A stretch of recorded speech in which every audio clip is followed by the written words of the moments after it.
Hey folks, Big Deano here again, and this time taking a look at the Figuarts Kingdom Hearts 2 version Sora figure. This is something I never expected would happen, and yet here he is in front of me, with more on the way. Yes, this is Sora from the Kingdom Hearts series, in his Kingdom Hearts 2/Start 3 attire. Yeah, one of my absolute favourite games growing up. Combined Disney with Final Fantasy. So yeah, as always, that was going to entice a lot of people. Yeah, let's take a look at the box to start with. And you've got a new style of box.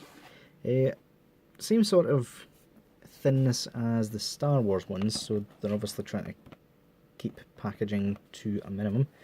You've got a full-size picture of Sora there, with his back turned. You've got very little window space actually. I don't know why they did that. Figuarts Sora, they've actually got the blurb. Bandai Tamashii Nations. The Kingdom Hearts logo with Disney on top of it. You've got some poses there, some quite iconic poses. I'm guessing that's the blurb, but for once it's actually in Japanese completely. Strange. The blurb's not actually on here as much as I would have expected. Yeah, let's get the box out of the way, because what we really want to see is the figure itself. Starting off with the accessories. So they've actually used the face printing tech, which is a bit weird to see on a cartoon style figure, but it does work. This is his stern face, in case you hadn't noticed, even though it's very, very difficult to tell the difference. Looks fine, apart from the fact he's got a bald head. You've got a shouting face, which, yep, gets the job done. The tongue and teeth are painted. You also get the smirk face, which is on him. Probably the best thing for Sora. The only thing they're missing would be like a grinning face, like teeth grinning, which Sora was known to do, especially in Kingdom Hearts 2.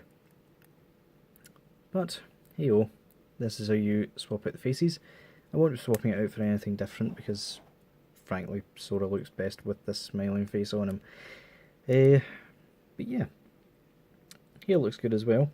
He does come with his Keyblade, which is a nice thin sort of design. Usually these figures, well, from other lines at least, tend to be a bit chunky looking. But, as per usual, Figuarts kicked it out of the park. The silver's nice and shiny, as is the gold.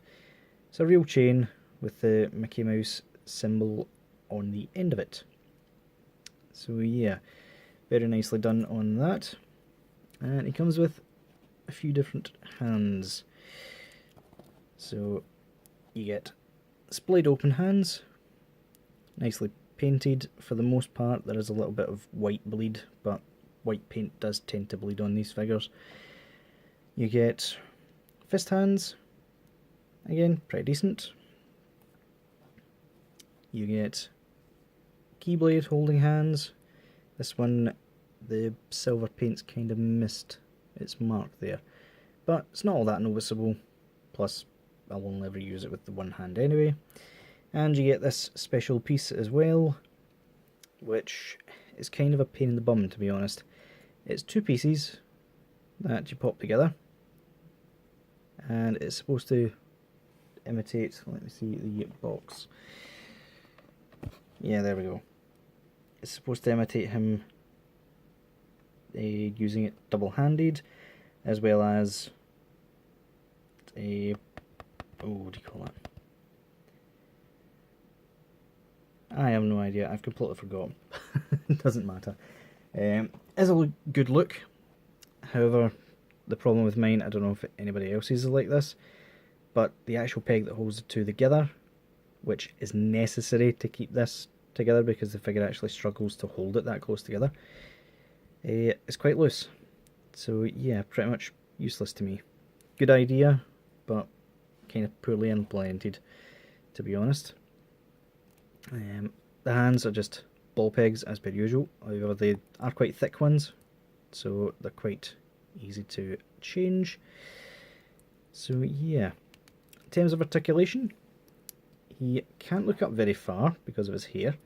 Can look down really well though. Side to side. Again, a bit hindered by the hair and the weird... Hold on, I'll show you.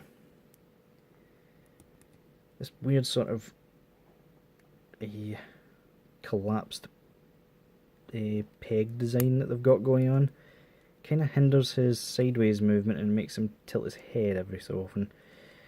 So yeah, that's a bit annoying. His shoulders can go out that far. Obviously they can swivel. The hood piece does get in the way slightly. He's got a bit of a butterfly joint there. Not much, but it does help. I wish it would have came out more, again for that two-handed pose.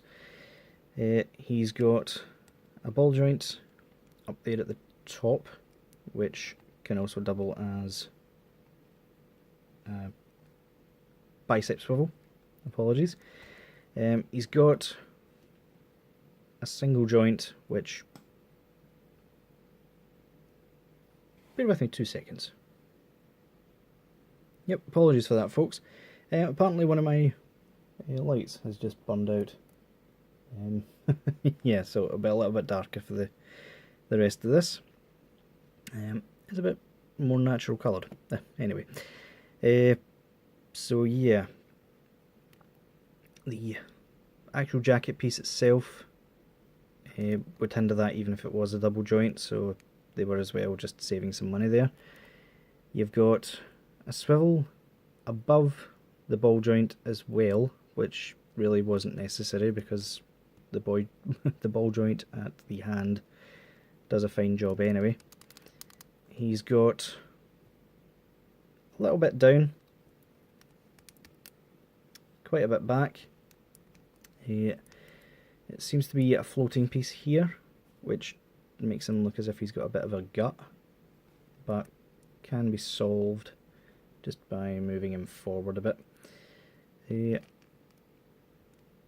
As for the legs, these bits are a bit annoying.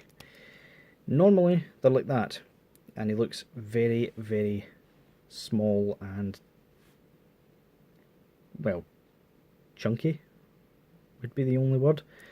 He does have the pull down hips, and the fact that they're pulled down can be hidden quite well by the yellow straps and the red sort of pocket pieces, which do the move. By the way, they're on a ball joint. No idea why. They're not really needed. But yeah, pulling that down, as you can see, looks a lot better. And yeah, gets all the usual range. The pockets moving is actually to hide the strap not being attached, because really it should be. But yeah, gets the job done anyway, I suppose. The knees are a single joint, again gets to 90, hindered by the outfit. They do have this quite funky piece though that hides the fact that it's a joint, and for some reason it's an actual ball joint that's in there, even though you can't use it, like, at all. You can't even swivel it. Well, at least I haven't been able to. The bottom of the foot is a ball joint, and quite a strange one at that, because his legs look like little chicken legs. I can't actually remember if that's the design in Kingdom Hearts 2 or not. Gets the job done. Toe articulation might as well not be existent because his feet are massive, and doesn't really matter anyway. So yeah, guys. Would I recommend this guy? Yes. With Kingdom Hearts 3 coming up, they being Tamashii, have picked a perfect time to start churning out these figures because people are nostalgic for the older design. Plus I have a feeling that Bring Arts, or the Play Arts Kai Square Enix line, have the rights to the new outfits, because as you can see, here's a comparison. The Figuarts Sora is in his new outfit. Now, one thing I will say is, yes, he is a bit taller, he's lankier, but then he's supposed to be, because there is a gap in time between these. I think a year or two game time. I know it's been like 20 years since one actually came out, but I mean, come on. But yeah, they do, in my opinion, fit perfectly fine on a shelf next to one another, because they're from two different games, and Sora has been known to grow between his games. So yeah, would I recommend this guy? If you are nostalgic for the older figures, or the older designs, yes, definitely 100%, even with the sort of stubby legs. Still a brilliant figure. I've actually got Mickey on the way, and I'm thinking of getting Goofy and Donald. However, the Figuarts have just announced a Riku to go with the Sora. So yeah, if you want figures from the new game, which I don't blame you if you don't want it yet, because you don't know if the game's going to be any good, but let's face it, it's Kingdom Hearts, it's going to be a good game. I would get the Figuarts series, but they do work perfectly fine together. As you can tell here, there's not that much difference in them. Barely lifting this Sora off the ground gets to the height of the Figuarts one. So yeah, a Figuarts Mickey would work perfectly fine with either series. So yeah guys, that'll do it for this review. I'll see you all later.